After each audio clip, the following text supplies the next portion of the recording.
ஆன்லைனில் பார்த்து கொண்டிருக்கிறவர்களுக்கும் என்னுடைய அன்பின் வாழ்த்துக்கள். வாசிக்கலாம். நீதிமொழியின் புஸ்தகம் 3ஆம் அதிகாரம் 2வது வசனம். The book of Proverbs chapter 3 verse 2. சமாதானத்தையும் பெருக பண்ணும். அவைகள் உனக்கு நீடித்த நாட்களையும் தீர்க்காயுசையும் சமாதானத்தையும் பெருக பண்ணும். 4ஆம் அதிகாரத்தில் 10வது வசனம். என் மகனே கேள், என் வார்த்தைகளை ஏற்றுக்கொள், அப்பொழுது உன் ஆயுசின் வருஷங்கள் அதிகமாகும். இங்கே சொல்லப்பட்டிருக்கிறபடி பெருக்கத்தை கர்த்தர் நமக்கு அவர் தருவாராக. பெருக்கம் ஆண்டவர் நமக்கு வாக்குத்தத்தம் பண்ணி இருக்கிறபடி தீர்க்காயுசு ஆயுசு நாட்களை கர்த்தர் என்ன செய்வாரா? பெருக பண்ணுவார் என்று சொல்லியிருக்கிறது. சமாதானத்தை தேவன் என்ன செய்வார்? பெருக பண்ணுவார் என்று சொல்லியிருக்கிறது. அதே போல ஆசீர்வாதங்களையும் பெருக பண்ணுவேன் என்று சொல்லியிருக்கிறார். 3ஆம் அதிகாரத்தில் 10வது வசனத்தில் வாசிக்கும் பொழுது, உன் களஞ்சியங்கள் பூரணமாய் நிரம்பும், உன் ஆலைகளில் திராட்சரசம் புரண்டு ஓடும் என்று சொல்லியிருக்கிறது. ஆகவே வேதத்தில் நீங்கள் வாசிக்கும் பொழுது பெருகும் என்கிற வார்த்தை நீங்கள் தேடி வாசித்தால் இந்த வாக்குத்தத்தமாக சம்பந்தமான செய்திகளை பெற்றுக்கொள்ளலாம். அதே போல அநேகர், திரளாக, நிரம்ப என்கிற வார்த்தைகளையும் நீங்கள் சேர்ந்து படித்தால் வேதம் முழுவதும் பெருக்கத்தை பற்றிய செய்தியை கர்த்தர் வைத்திருக்கிறார். கரங்களை வைத்து கர்த்தர் மகிமைப்படுத்தும். ஹல்லேலூயா. அருமையானவர்களே, பெருக்கம் அடைய வேண்டும் என்று சொன்னால் ஆயுசு நாட்களின் பெருக்கம், அதே போல சமாதானத்தின் பெருக்கம், அதே போல கிருபையின் பெருக்கம். அதாவது கிருபையின் பெருக்கமும் உண்டு இங்கே சொல்லி இருக்கிறது. ஆனால் இங்கே நான் 3வது சொல்கிற காரியம் களஞ்சியங்கள் நிரம்பும் ஆசீர்வாதங்களின் பெருக்கம். கர்த்தர் மகிமைப்படுத்தும். ஹல்லேலூயா. ஆயுசு நாட்களின் பெருக்கம். இன்னும் சொல்ல வேண்டும் என்றால் ஆரோக்கியத்தின் பெருக்கம், ஆயுசு நாட்களின் பெருக்கம், அதே போல சமாதானத்தின் பெருக்கம், கிருபையின் பெருக்கம், ஆசீர்வாதத்தின் பெருக்கம். மறுபடியும் சொல்கிறேன், ஆரோக்கியம் உங்களுக்கு பெருகும், ஆயுசு நாட்கள் பெருகும், சமாதானம் பெருகும், கிருபை பெருகும், கர்த்தருடைய ஆசீர்வாதம் உங்களுக்கு பெருகும்.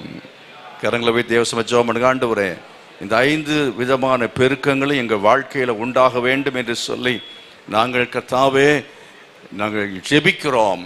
கர்த்தர் இந்த காரியங்களை பெருகச் செய்யும். ஆமென். ஹல்லேலூயா. இவைகள் பெருக வேண்டும் என்று சொன்னால் வேதம் சொல்லுகிற ஒரே பிரமாணம் அதுதான். இவைகள் எல்லாம் உங்களுக்கு பெருக வேண்டும் என்றால் என்ன செய்ய வேண்டும்? நான் மறுபடியும் சொல்றேன், தீர்க்க தரிசனம் கேட்டா போதும் இல்லை. நீங்க வாக்குத்தத்தம் என்று தேடி கேட்டால் போதும் என்பதல்ல. வாக்குத்தத்த வசனத்தை மாத்திரம் கேட்பதல்ல. வாக்குத்தத்தத்திலே நிபந்தனைகள் இருக்கிறது. அந்த நிபந்தனைகளை நீங்கள் என்ன செய்ய வேண்டும்? அறிந்து கொள்ள வேண்டியது அவசியமாயிருக்கிறது. நான் இதை செய்ய வேண்டும் என்றால் நீ இதை கை கொள்ள வேண்டும் என்று கர்த்தர் சொல்லுகிறதை நாம் கவனித்து நாம் நடக்கும் பொழுது கர்த்தர் என்ன செய்வார்? நம்மை ஆசீர்வதிப்பார், நம்மை பெருக பண்ணுவார். எத்தனை பேர் விசுவாசிக்கிறீங்க? அருமையானவர்களே, 3ஆம் அதிகாரத்திலே 2ஆம் வசனத்தை படித்தோம். அவைகள் உனக்கு நீடித்த நாட்களையும் தீர்க்காசையும் ஆயுசையும் சமாதானத்தை என்ன செய்யும்? பெருக பண்ணும். 10வது வசனத்தை வாசித்து பாருங்கள். என் வார்த்தைகளை ஏற்றுக்கொள், அப்பொழுது உனக்கு பெருக்கம் உண்டாகும். கர்த்தர் மகிமைப்படுத்தால். ஹல்லேலூயா. வசனம், உங்கள் வாழ்க்கையிலே வசனத்தை நீங்கள் என்ன செய்ய வேண்டும்? கேட்க வேண்டும். 1ஆம் அதிகாரத்தில் 8ஆம் வசனத்தில் பார்க்கிறீர்கள். என் மகனே, உன் தகப்பன் புத்தியை நீ கேள். நீ கேட்க வேண்டும். அது மாத்திரமல்ல, அவைகளை நீ என்ன செய்ய வேண்டும்? ஏற்றுக்கொள்ள வேண்டும், அவைகளை கை கொள்ள வேண்டும். நீ என்ன செய்ய? கேட்க வேண்டும், ஏற்றுக்கொள்ள வேண்டும், கை கொள்ள வேண்டும். கரங்களை வைத்து கர்த்தர் மகிமைப்படுத்தும். ஹல்லேலூயா. அப்ப கேட்காமல் ஏற்றுக்கொள்ள முடியாது, ஏற்றுக்கொள்ளாமல் கை கொள்ள முடியாது. ஆகவே சரியான தேவனுடைய வார்த்தை தானா என்பதை பார்த்து அதை நீங்கள் ஏற்றுக்கொள்ள வேண்டும். எல்லா இடத்திலையும் கேட்கிறது எல்லாவற்றையும் ஏற்றுக்கொள்ளக்கூடாது, எல்லாவற்றையும் ஏற்றுக்கொள்ளக்கூடாது. யூடியூபில் நீங்கள் கேட்கிற எல்லாவற்றையும் ஏற்றுக்கொள்ளக்கூடாது. அது சரிதானா என்கிறதை பார்க்கக்கூடியதான பக்குவம் உங்களுக்கு இருந்தால் யூடியூபில் எதை வேண்டுமென்றால் நீங்கள் கேட்டு என்ன செய்யுங்கள்? படியுங்கள், கேளுங்கள். ஆனால் உங்களுக்கு அதற்குரியதான அந்த அறிவு இல்லை என்றால், வேதத்தின் அறிவு இல்லை என்றால், சபையிலே இங்கே பிரசங்கம் பண்ணுவதை கேளுங்கள். இதையும் நீங்கள் நம்ப வேண்டாம். நான் சொல்றதை அப்படியே நம்ப வேண்டாம். வேதத்தில் சொல்லப்பட்டிருக்கிறதா என்று நீங்கள் ஆராய்ந்து பார்த்து நீங்கள் அதுக்கு பிற்பாடு தான் என்ன செய்யணும்? ஏற்றுக்கொள்ள வேண்டும். கரங்களை வைத்து கர்த்தரை மகிமைப்படுத்துமா?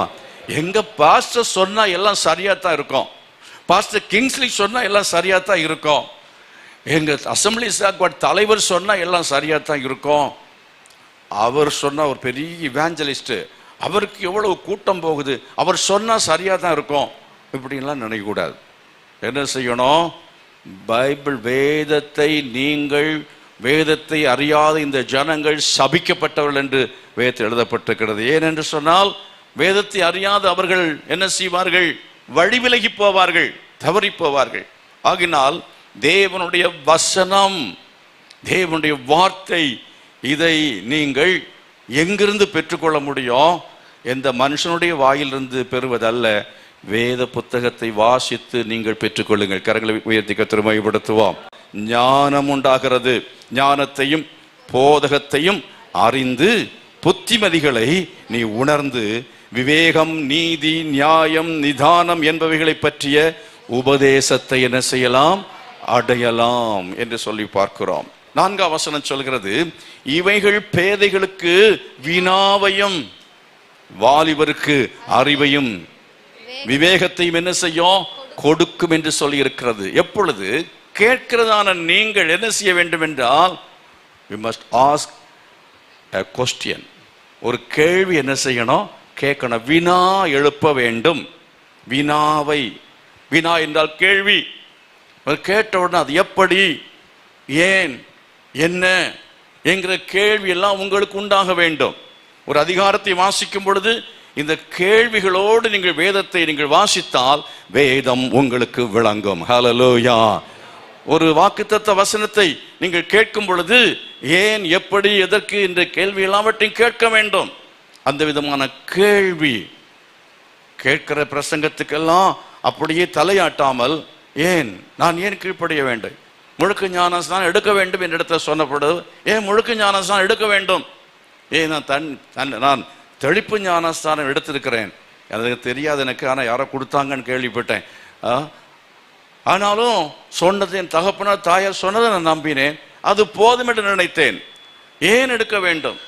இது சரியா அது சரியா என்கிற ஒரு கேள்வி எனக்குள் வந்து தேடினேன். வேதத்தை தேடி தேடி தேடி 1 பேதுரு 3ஆம் அதிகாரம் 21ஆம் வசனத்தை கர்த்தரோடு கூட எனக்கு ஆண்டவர் கொடுத்த போது, இது மாம்ச அழுக்கு நீக்குதலாயிராமல் என்று சொன்ன அந்த சொல்லப்பட்ட அந்த வார்த்தை எனக்கு உணர்வை தந்தது. கரங்களை வைத்து கர்த்தரை மகிமைப்படுத்தால் அல்லேலூயா.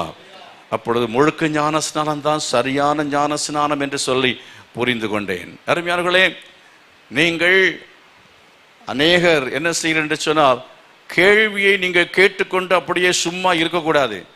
தேவனுடைய சமூகத்தில் உங்களுக்கு கேள்வி கேட்கிற சமயத்தில் வேதத்தை படித்து பார்க்க வேண்டும். அதுக்கு விடையை கர்த்தர் பரிசுத்த வேதாகமத்தில் வைத்திருக்கிறார். கரங்களை வைத்து கர்த்தரை மகிமைப்படுத்துவார். நீங்க என்ன செய்யுங்க, உங்க பாஸ்டர்ட்டுக்கு யூத் என்ன செய்கிறாங்க, வியாழக்கிழமையில ஒரு கேள்வியோடு வருவாங்க. அந்த கேள்விக்கு பதிலை 1 மணி நேரம் கொடுக்கிறேன். சில ஒரு கேள்விக்கு 1 மணி நேரம் பதில் கொடுக்க வேண்டியது இருக்கிறது. கேள்வியெல்லாம் பயங்கரமான கேள்வியை கேட்குறாங்க வாலிப பிள்ளைங்க. இப்போ அந்த கேள்வியை படித்து தெரிந்து கொண்டு நான் அதை கொடுக்கறதுக்கு சில நாட்கள் சில டைமில் நான் யோசிக்க வேண்டியதாக இருக்கும். அவை நிறைய கேள்விகள் வேதாத்தில் இருக்கிறது. அதையெல்லாம் அறிந்து கொள்வதற்கு உங்களுக்கு தெரியவில்லை என்றால், அந்த நல்லா தெரிந்த போதலிடத்துல கேட்க வேணும். வேதத்தில் எல்லாம் மறைவானதெல்லாம் கர்த்தருக்குரியதுன்னு சொல்லி கண்ணை மூடி விட்டுடுறோம். மறைவானதெல்லாம் கர்த்தருக்குரிய பரலோகத்தில் பார்த்துக்கலாம் அப்படின்னு. பைபிள் பரலோகத்தில் கிடையாது, அது சோத்திரம். இங்கே நமக்கு படிக்கிறது தான் வைத்திருக்கிறார். நீ முழங்கால் படிப்போடு நல்ல வேதத்தை படி, உபவாசம் பண்ணு. கர்த்தருடைய ஆவியானவருடைய அபிஷேகம் உங்களுக்குள்ள எனக்குள்ள இருந்தால், ஆவியானவரே எனக்கு வெளிப்படுத்தும் என்று கேட்டால், ஆவியானவர் உங்களுக்கு வசனத்தை வெளிப்படுத்தி தருவார். கரங்களை வைத்து கர்த்தரை மகிமைப்படுத்தும். ஹல்லேலூயா. மறைவானவைகள் என்று ரகசியங்களை வெளிப்படுத்தி தருகிற கர்த்தர். ஆபிரகாம் அவன் சிநேகிதனா இருந்தபடினாலே, நான் செய்ய போகிற காரியத்தை ஆபிரகாமுக்கு மறைப்பேனோ என்று சொன்னான். கர்த்தர் சொல்லி ஆபிரகாமுக்கு எல்லாவற்றையும் வெளிப்படுத்துகிறவராய் இருந்தார். தானியேலுக்கு தேவன் வெளிப்படுத்தினார், அதை போல யோவானுக்கு வெளிப்படுத்தினார். இயேசுவோடு அவன் அப்படி மார்பிலை சாய்ந்திருந்தவன். அவரை அதிகமாய் நேசித்ததான அந்த யோவானுக்கு கர்த்தர் மறைபொருட்களை வெளிப்படுத்துகிறவராய் இருந்தார். ஆகினாலே வேதத்தில் இருக்கிற எல்லாமே எனக்கு தெரியாது, இது புரியாது. பைபிள் காலேஜுக்கு நான் போயிருந்தா நல்லா படிச்சிருப்பேன், அங்கே படிப்பு ஒன்றுமே தெரியாம போச்சு அப்படி நினைக்காதுங்க. சத்தியத்துக்கு வைராக்கியமா இருக்கணும், உபதேசத்துல வைராக்கியமா இருக்கணும். இருந்தால் கர்த்தர் பெருக பண்ணுவார். இந்த சபை பெருகணும்னா எந்த சபை பெருகும் என்றால் நீங்க வைராக்கியமா இருக்கணும், வசனத்துல வைராக்கியமா இருக்கணும். தம்பி அப்படின்னு சொல்லி ஒருத்தர் பற்றி நான் நேற்றுக்கு சாட்சி கேட்டேன், சொல்லிட்டு இருந்தேன். அவருடைய சாட்சியில 2 விஷயத்தை நான் புரிந்தது. ஒன்று, உபதேசத்துல உறுதியாய் இந்த மனுஷன் நின்றிருக்கிறார். 2வது, உபத்திரவங்களிலேயும் உறுதியாய் நின்றிருக்கிறார். அவரை கர்த்தர் 1400 2000 சபைகள் ஒரு மனுஷனை கொண்டு கர்த்தர் ஸ்தாபிக்கும்படி உதவி செய்தார். கரங்களை செய்து கர்த்தர் மகிமைப்படுத்துவோமா? உங்களை கொண்டு கர்த்தர் சபைகளை பெருக செய்ய முடியும், சபைகளை கட்ட செய்ய முடியும், உங்கள் குடும்பங்களை பெருக செய்ய முடியும், உங்கள் வாழ்க்கையில எல்லா நன்மைகளையும் கூட பெருக செய்ய முடியும். எத்தனை பேர் விசுவாசிக்கிறீங்க? கெட்டு போகவே இல்லை. வைராக்கியமா, வசனத்துக்கு வைராக்கியமா இருந்தபடினாலே, உபதேசத்தில் வைராக்கியம் இருந்தபடினாலே நான் கெட்டு போகவில்லை. கர்த்தர் என்னை பெருக செய்து கொண்டே தான் இருக்கிறார். ஆக பிரியமானவர்களே, உங்கள் வாழ்க்கையை கர்த்தர் பெருக செய்ய வேண்டும் என்று சொன்னால் நீங்கள் தேவனுடைய வசனத்தை நீங்கள் என்ன செய்ய வேண்டும்? உறுதியாய் பிடித்துக் கொள்ள வேண்டும். கர்த்தருடைய வசனம், தேவனுடைய வார்த்தை, உபதேசம். நீங்க இந்த வார்த்தை எல்லாத்தையும் பார்க்குறீங்க. என்ன? கர்த்தருடைய வசனம், வார்த்தை என்கிறது மட்டுமல்ல, உபதேசம் என்கிற வார்த்தைகள் எல்லாவற்றையும் பார்க்கிறீர்கள். வினா எழுப்புகிறவனாய் இருக்க வேண்டும். கர்த்தரை மகிமைப்படுத்துவோமா? சத்தமா சொல்லுங்க ஹல்லேலூயா. அருமையானவர்களே, யாருக்கு பெருக்கம் உண்டாகும்? ஞானம் உள்ளவனுக்கு ஆரோக்கியம் பெருகும், ஆயுசும் பெருகும், எல்லாமே பெருகும். என்ன தேவை? விவேகம் தேவை, நீதி தேவை, நியாயம் தேவை, நிதானம் தேவை. இந்த 4 இருந்தால் நீங்கள் பெருக்கமடையலாம். அது வசனத்தின் மூலமாய் நீங்கள் பெற்றுக்கொள்கிறதான ஞானம், விவேகமாயிருக்கிறது. சிலாக்கள் விவேகம் என்பதே இல்லை. விவேகம் இல்லாமல் எப்படி பெருக முடியும்? நீங்கள் பெருக வேண்டும் என்ற, சபை பெருக வேண்டும் என்றாலும் ஒரு ஊழியக்காரனுக்கு என்ன வேண்டும்? விவேகம் வேண்டும். விவேகமாய் காரியங்களை செய்ய வேண்டும். 2 கரங்களை வைத்து கர்த்தரை மகிமைப்படுத்துங்க. விவேகம், விவேகமாய் காரியங்களை செய்யுங்க. விவேகமா செய்யணும்னா அதுல கடைசியில் ஒன்று இருக்கு பாருங்க, நிதானம். நிதானம் இருந்தால் தான் விவேகம் வரும். எல்லாம் ரொம்ப அவசரம், பதஷ்டம். அதுல என்ன விவேகம் இல்லாமல் என்ன செய்கிற காரியங்களை செய்து, திருமணமா இருக்கலாம், இல்லை ஒரு இடம் வாங்குறதா இருக்கலாம், ஒரு வாகனம் வாங்குறதாக இருக்கலாம், இல்லை எந்த ஒரு காரியமா இருந்தாலும் அவர்கள் நிதானம் இல்லாமல் என்ன செய்கிறார்கள்? காரியங்கள் அவசரப்பட்டு அவர்கள் பதஷ்டத்தோடு காரியங்களை செய்கிற சமயத்தில் அவர்களுக்கு மூளை வேலை செய்யாமல் போய்விடுகிறது. விவேகமாய் நீங்கள் நடந்து கொள்ளுங்கள், விவேகமாய் காரியங்களை செய்யுங்கள். அந்த விவேகம் வர வேண்டும் என்று சொன்னால் இந்த பரிசுத்த வேத புத்தகத்தை நீங்கள் வாசிக்க வேண்டும். என்ன சொல்லப்போனால் நீதிமொழியின் புஸ்தகத்தை அதிகமாய் படியுங்கள். வாலிபர்களே, நீதிமொழியின் புஸ்தகத்தை அதிகமாய் படியுங்கள். வாலிப பெண்கள், வாலிப ஆண்கள், நீதிமொழியின் புஸ்தகத்தை நீங்கள் திரும்ப திரும்ப திரும்ப திரும்ப படிக்கணும். சங்கீதத்தை படிக்கிறது தான் நீங்கள் அதிகமாக படிக்கிறாங்க. என்னது? பைபிளை காட்டி பாருங்க, எடுத்து பாருங்க. அந்த சென்டர் இப்படி நீங்க இருக்கும், அந்த மத்திய பாகம் அப்படியே இருக்கும். காரணம், வாசிப்பது எப்போவுமே என்னதான்?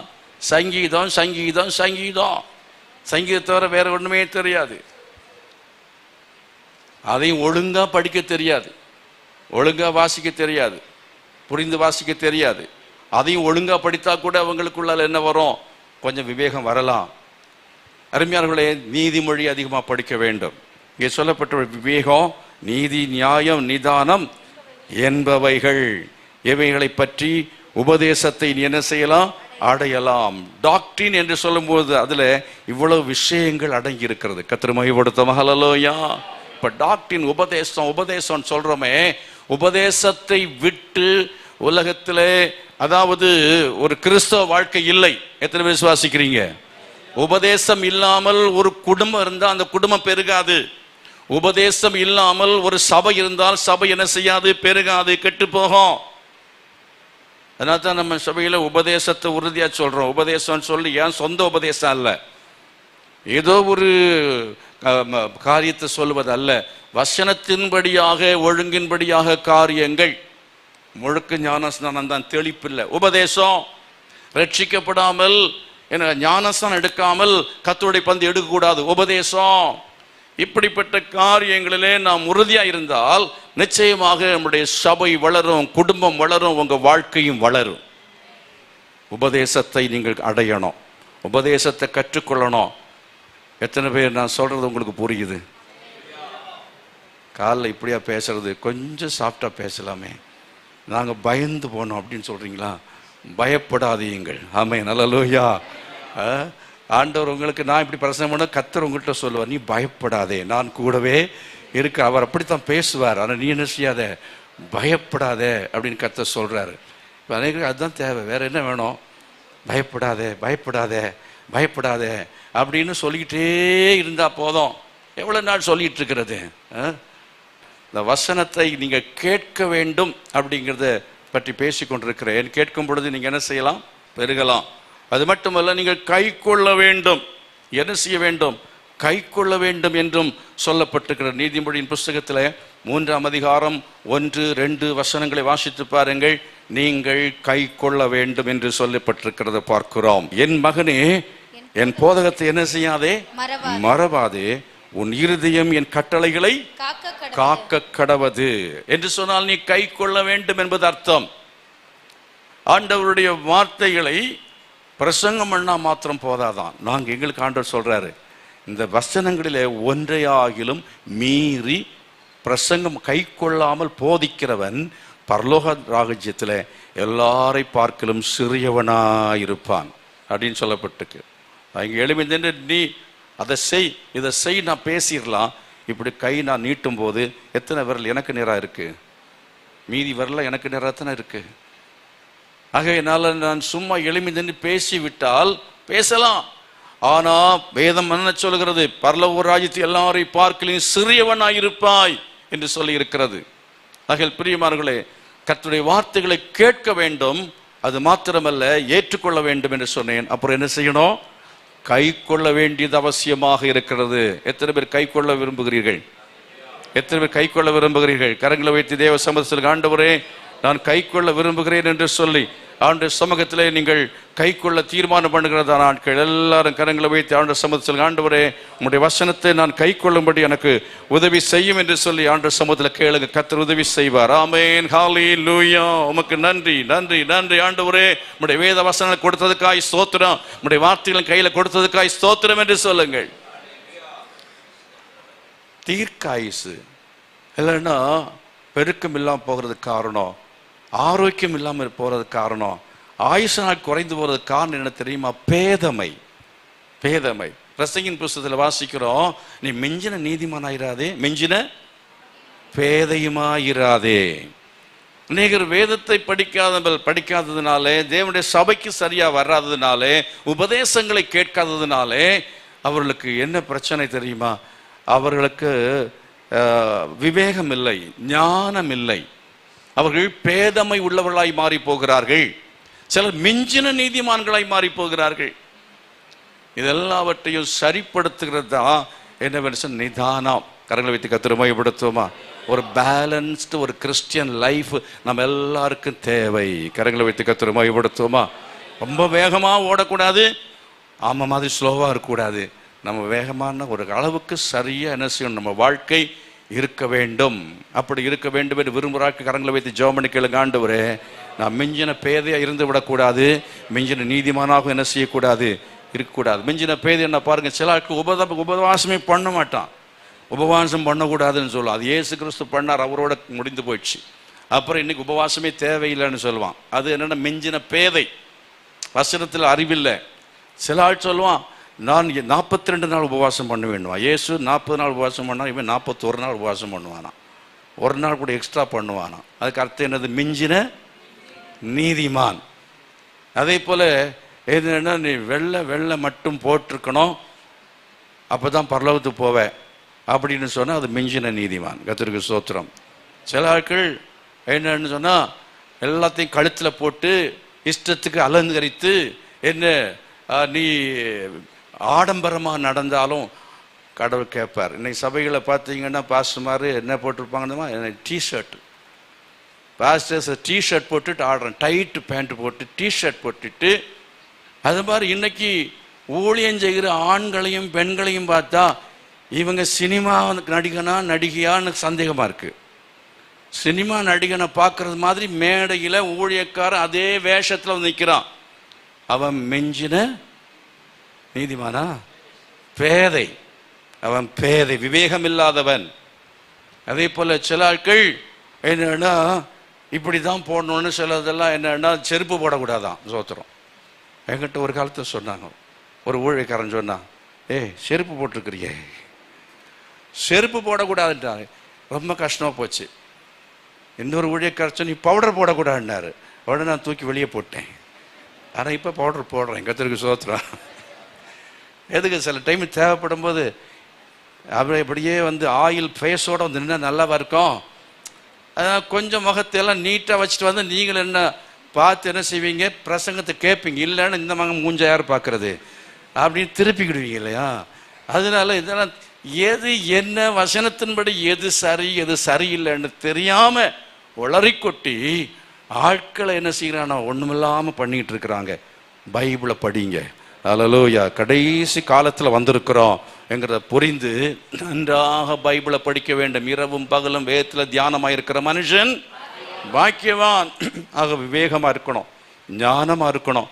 அதுதான் உங்கள் நாட்களை என்ன செய்யும், உங்கள் ஆயுசு என்ன செய்யும், சமாதானத்தை என்ன செய்யும். ஆமேன். எல்லா நன்மைகளையும் பெருக பண்ணணும். எத்தனை விசுவாசிக்கிறீங்க? சமயம் முடிய போகிறதுனால சீக்கிரமாக இன்னொரு காரியத்தை சொல்லி கடந்து போக விரும்புகிறேன். அதாவது 3ஆம் அதிகாரத்தில் 9ஆம் வசனத்தை வாசித்து பாருங்கள். 3ஆம் அதிகாரம் 9ஆம் வசனம் வேகமாய். உன் பொருளாலும் உன் எல்லா விளைவின் முதற் பலனாலும் கர்த்தரை கனம் பண்ணு. நீ என்ன செய்யணும்?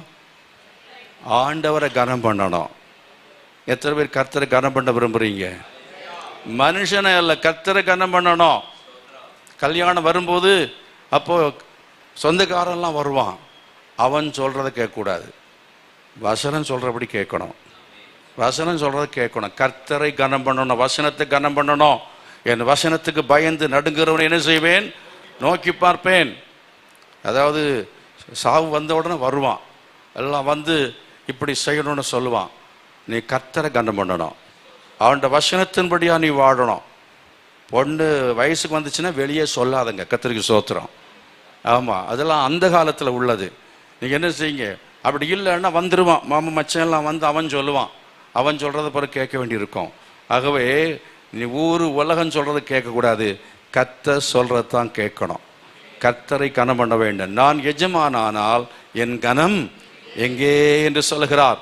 தேவ சமூகத்தில் வரும் பொழுது நீங்கள் என்ன செய்ய வேண்டும்? அவரை கனப்படுத்த வேண்டும். கர்த்தரை மகிமைப்படுத்தும். ஹல்லேலூயா. எத்தனை பேர் அவரை கனப்படுத்த விரும்புகிறீங்க? ஆண்டவரை கனப்படுத்தணும். கனம் என்று சொல்லி இவ்வளவோ வேத வசனத்தில் சொல்லி இருக்கிற காரியங்கள் உண்டு. எப்படி கனப்படுத்துவது என்பதை வீட்டில் என்ன செய்யுங்கள், படியுங்கள், கற்றுக்கொள்ளுங்கள். நம்முடைய வாழ்க்கையினாலே கர்த்தரை கனம் பண்ணணும், நம்முடைய வார்த்தையினாலே கர்த்தரை கனம் பண்ண வேண்டும். நம்முடைய பொருட்கள், நம்முடைய ஆஸ்தியினாலே நாம் கர்த்தரை என்ன செய்ய வேண்டும்? கனம் பண்ண வேண்டும். சத்தமா கர்த்தரை மகிமைப்படுத்துங்க. அப்படி செய்யும் பொழுது கர்த்தர் என்ன செய்வாரா? கீழே நீங்கள் வாசிக்கிறீர்கள், அப்பொழுது உன் களஞ்சியங்கள் பூரணமாக என்ன செய்யும்? நிரம்பும். உன் ஆலைகளில் திராட்சரசம் என்ன செய்யும்? புரண்டு ஓடும். ஒழுங்கா தசமபாகம் கொடுத்து பாருங்க. உங்கள் முதற் பலனை கர்த்தருக்கு கொடுங்க. 7 பிள்ளை பெறணும், அதில் முதல் பிள்ளை கர்த்தருக்கு கொடுக்கணும். கர்த்தருக்கு ஸ்தோத்திரம். இது ஒன்னே வச்சுட்டு என்ன பண்ணுறதுன்னு கேட்குறீங்க. அவன் 2 1ன்னு சொல்லுவான், நம்ம கேட்கக்கூடாது. புரியுதா? நம்ம என்ன செய்யணும்? இனி எங்களுக்கு வாய்ப்பு இல்லை. கல்யாணம் பண்ண பிறகு தீர்மானம் பண்ணிக்கிங்க. ஏழிரா கல்யாணம் பண்ணுங்க. 23 24 கல்யாணம் பண்ணி 7 14 எல்லாம் பெற்று 14 பெற்று என்ன செய்வீர்களாக? பெருகு வாழ்வீர்களாக. வாழ்த்துறாங்க பாருங்க.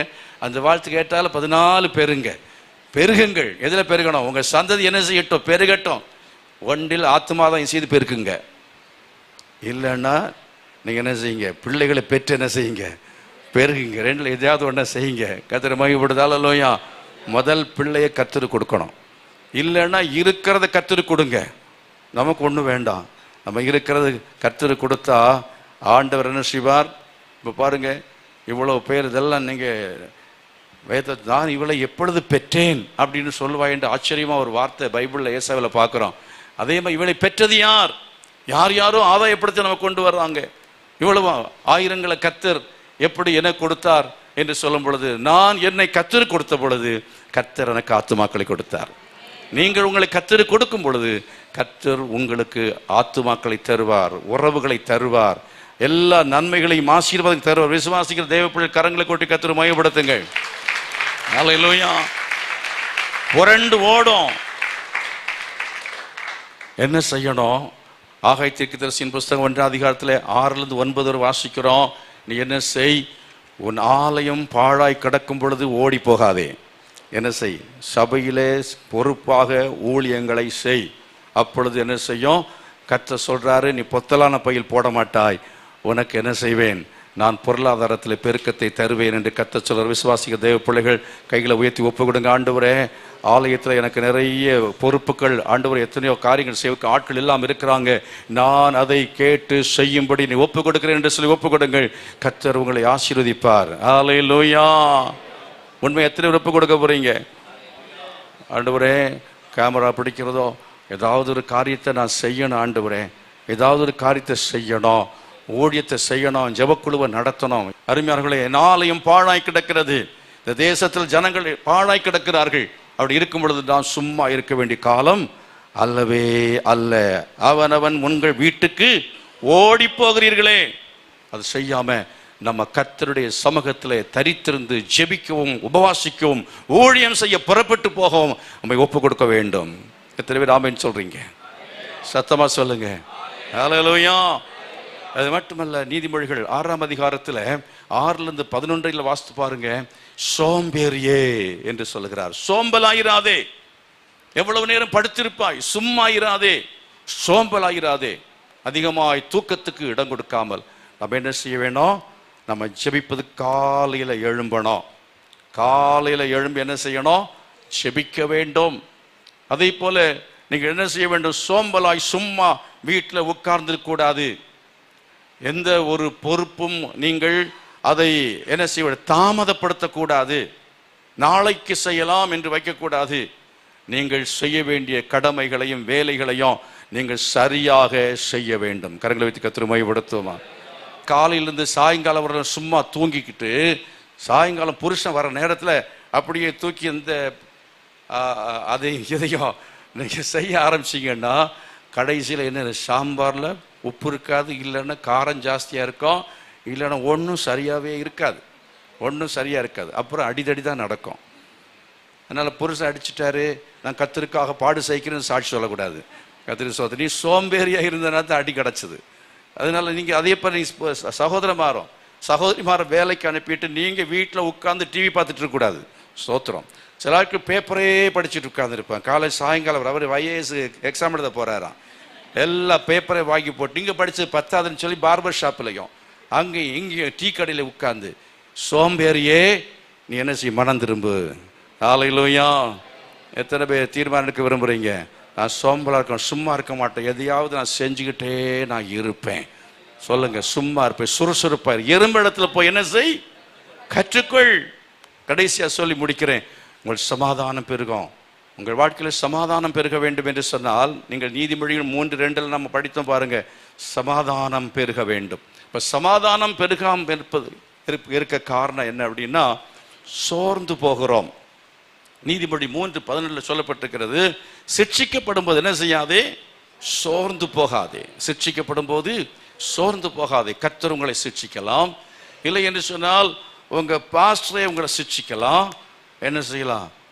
உங்களுக்கு சில சமயத்தில் கடினமாக பேசலாம். அப்படியெல்லாம் செய்யும் பொழுது சோர்ந்து போகவே கூடாது. நீதிமொழி 1 நீங்கள் வாசிக்கும் பொழுது 23ஆம் வசனம் சொல்கிறது, என் கடிந்து கொள்ளுதலுக்கு என்ன செய்யுங்கள்? திரும்புங்கள் என்று கர்த்தர் சொல்கிறார். கடிந்து கொள்ளுதலுக்கு திரும்புங்கள். 24ஆம் வசனம் சொல்கிறது, நான் கூப்பிட்டும் நீங்கள் என்ன செய்யவில்லை? கேட்க மாட்டோம் என்கிறீர்கள்.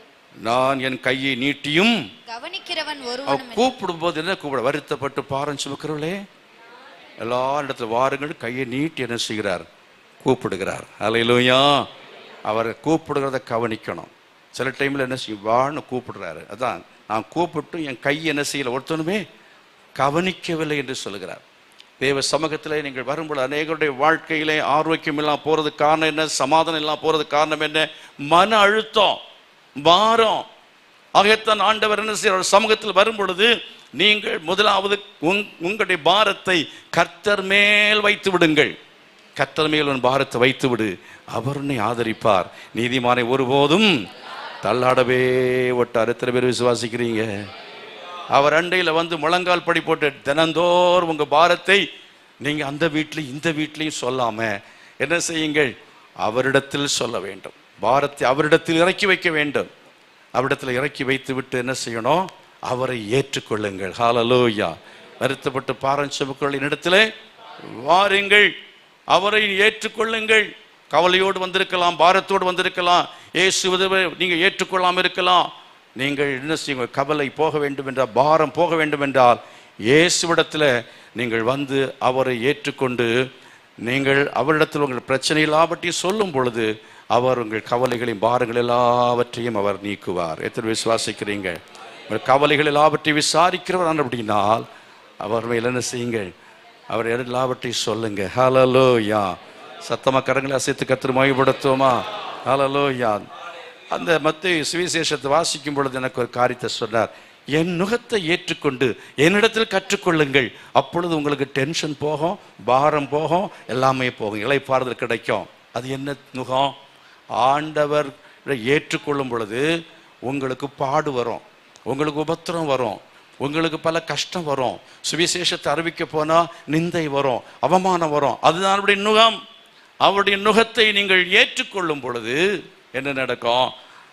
அதுல கொஞ்சம் பிரச்சனைகள் கஷ்டங்கள்லாம் மக்கள் கொடுத்தாலும் உங்களுக்கு ஒரு பெரிய சமாதானம், ஒரு பெரிய இளைப்பாறுதல். கர்த்தருக்காய் பாடுபடும் போது கர்த்தர் உங்களுக்கு பெரிய சமாதானத்தை வைத்திருக்கிறார். விசுவாசிக்கிறீங்களா? ஹல்லேலூயா. கடைசியா சொல்றேன், நுகத்தை ஏற்றுக்கொண்டு என்ன செய்யுங்கள்? என்னிடத்தில் கற்றுக்கொள்ளுங்கள், அப்பொழுது உங்கள் ஆத்மாவுக்கு என்ன செய்யும்? இளைப்பாறுதல் கிடைக்கும். எதை கற்றுக்கொள்ளணும்? நான் சாந்தமும் மனத்தாழ்மையுமா இருக்கிறேன். சாந்தத்தை கற்றுக்கொள்ளுங்கள், மனத்தாழ்மையை கற்றுக்கொள்ளுங்கள். எடுத்ததுக்கெல்லாம் கோபம், எடுத்ததுக்கெல்லாம் ஆத்திரம், இதெல்லாத்தையும் போகணும்னா கர்த்தரை என்ன செய்யணும்? இடத்துல கற்றுக்கொள்ள வேண்டும். இயேசுவை கவனித்து பார்த்து அவரிடத்தில் கற்றுக்கொள்ள வேண்டும். அப்படி செய்தால் சாந்தம் வரும், அதே போல தாழ்மை வரும். அது ரெண்டு வந்தா உங்க வாழ்க்கையில எல்லாவித மன அழுத்தமும் போய்விடும். நீங்கள் மன பாரம் இல்லாம என்ன செய்ய முடியும்? இளைப்பாறுதலோ இருக்க முடியும். எல்லாரும் எழுப்பி நிற்போமா? எல்லாரும் எழுப்பி நிற்போம். தேவ சமூகத்தில் கரங்களை வைத்து கேளுங்க. ஆண்டவரே, நான் பெருக்கமடைய வேண்டும் அப்படின்னு விரும்புகிற ஆட்கள் கைகளை உயர்த்தி, நான் பெருக்கமடைய வேண்டும். நீ இந்த வருஷத்தில் கொடுத்த வாக்கு தத்தத்தின்படி கர்த்தாவே, நீர் என் வாழ்க்கையில நீர் எல்லா நன்மைகளையும் பெருகச் செய்வதற்கு வல்லமுள்ளவராக இருக்கிறதுக்காய் ஸ்தோத்திரம் என்று சொல்லி எல்லாரும் கைகளை வைத்து ஜெபம் பண்ணுங்க. ஹல்லேலூயா. உமக்கு ஸ்தோத்திரம். உன் களஞ்சியங்கள் நிரம்பி வழியும், களஞ்சியங்கள் நிரம்பி வழியும். உன்னுடைய பேங்க்ல பேலன்ஸ் எப்பவுமே இருக்கும். கரங்களை வைத்து ஜெபம் பண்ணுங்க. ஆண்டவரே, நான் உம்மை கனம் பண்ண விரும்புகிறேன் சொல்ற ஆட்கள், ஸ்தோத்திர பலி இடுகிறவன் அவன் கர்த்தரை கனம் பண்ணுகிறான். நல்ல கைகளை வைத்து ஸ்தோத்திரம் பண்ணுங்க பார்க்கலாம். எல்லா கைகளை வைத்து ஸ்தோத்திரம் பண்ணுங்க. கைகளை அசைத்து ஸ்தோத்திரம் பண்ணுங்க. வாயை திறந்து ஸ்தோத்திரம் பண்ணுங்க. நீ கர்த்தரை நல்ல ஸ்தோத்திரம் பண்ணு. காணிக்கை மட்டும் அல்ல, தசமபாகம் மட்டுமல்ல, வாயை திறந்து கர்த்தரை நல்ல ஸ்தோத்திரம் பண்ணும் பொழுது நீ கர்த்தரை கனம் பண்ணுகிறாய். நீ கனம் பண்ணும் பொழுது கர்த்தர் உன்னை அவர் ஆசீர்வதிப்பார். கர்த்தர் உன்னை ஆசீர்வதிப்பார். ஹல்லேலூயா, ஹல்லேலூயா. Glory to God. உமக்கு ஸ்தோத்திரம். தேவனுடைய வார்த்தையை, வசனத்தை நீ கேட்க வேண்டும், ஏற்றுக்கொள்ள வேண்டும், கை கொள்ள வேண்டும். அப்படியே தேவனுடைய வசனத்தை கேட்கிற தேவ பிள்ளைகள், தேவனுடைய வசனத்தை ஏற்றுக்கொள்கிற தேவனுடைய பிள்ளைகள், அவளை கை கொள்ளுகிற தேவனுடைய பிள்ளைகளுக்கு உபாகமத்தின் புஸ்தகம் 28ஆம் அதிகாரத்தில் கர்த்தர் சொல்லி இருக்கிற ஆசீர்வாதங்களை பெருக பண்ணுகிறது மாத்திரமல்ல, விவேகத்தையும் ஞானத்தையும் பெருக பண்ணுகிறது மாத்திரமல்ல, நீதியும் நிதானத்தையும் பெருக பண்ணுகிறது மாத்திரமல்ல, அவர்கள் வாழ்க்கையில கர்த்தர் அவர்களை தீர்க்காயுசை கொடுப்பார். ஆரோக்கியமான வாழ்வை கர்த்தர் கொடுப்பார். ஆயுசு நாட்களை பெருக பண்ணுவார். விசுவாசிக்கிற தேவ பிள்ளை கரங்களை கொட்டி கர்த்தரை மகிமைப்படுத்துங்கள். ஹல்லேலூயா.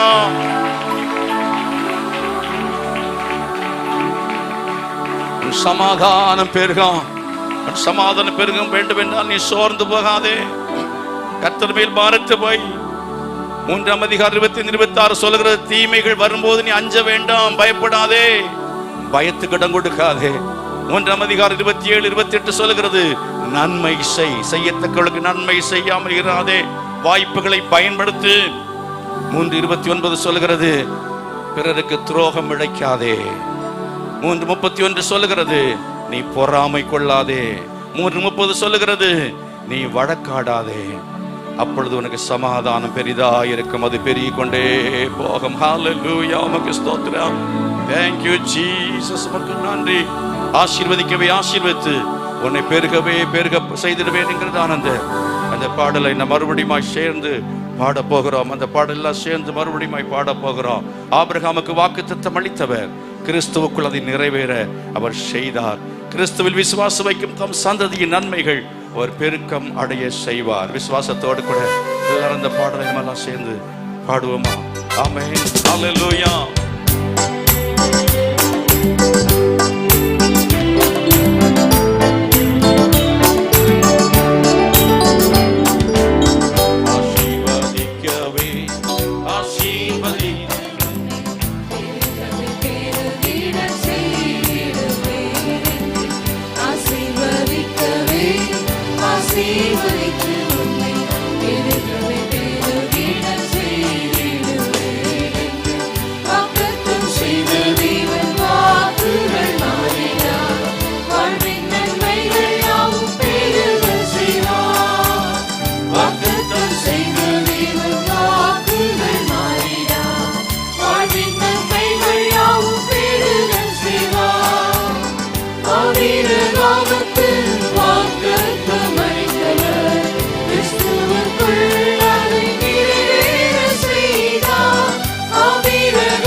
ஜெபித்து நிறைவு செய்ய போகிறோம்.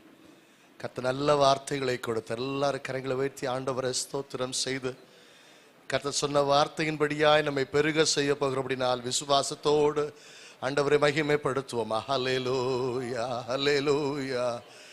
கிருபையின் தெய்வமே, இரக்கமுள்ள பிதாவே, மீண்டும் ஆயுடைய திருப்பாதத்தை நோக்கி பார்க்கிறோம். இந்த ஆராதனை கர்த்தர் கனப்படுத்தினபடினால் உமக்கு ஸ்தோத்திரம்.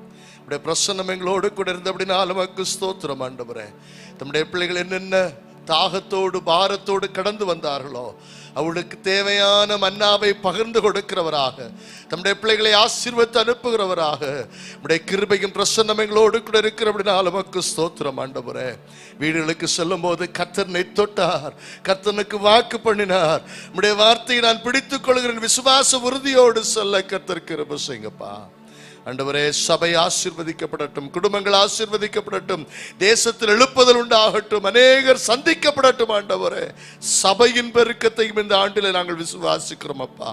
குடும்பங்கள் பெருகுவதை போல சபைகள் பெருகட்டும் ஆண்டவரே. அவ்விதமாய் நம்முடைய சமூகத்தில் எங்களை தாழ்த்தி சமர்ப்பிக்கிறோம். வீட்டுக்கு போற நம்முடைய பிள்ளைகளோடு கூட இரும். இயேசு கிறிஸ்துவின் நாமத்தை கேட்கிறேன் பிதாவே, ஆமென். கர்த்தர் ரட்சகருமாய் இருக்கிற இயேசு கிறிஸ்துவின் கிருபையும் பிதாவாகிய தேவனுடைய அன்பும் பரிசுத்த ஆவியானுடைய அந்யோன்யக்கும் சமாதானம் பாதுகாவலும் நம் அனைவரோடும் சகல பரிசுத்தவான்களோடு கூட இனிமேல் நிலைத்திருப்பதாக. ஆமென். God bless you. கர்த்தர் ஆசீர்வதிப்பார்.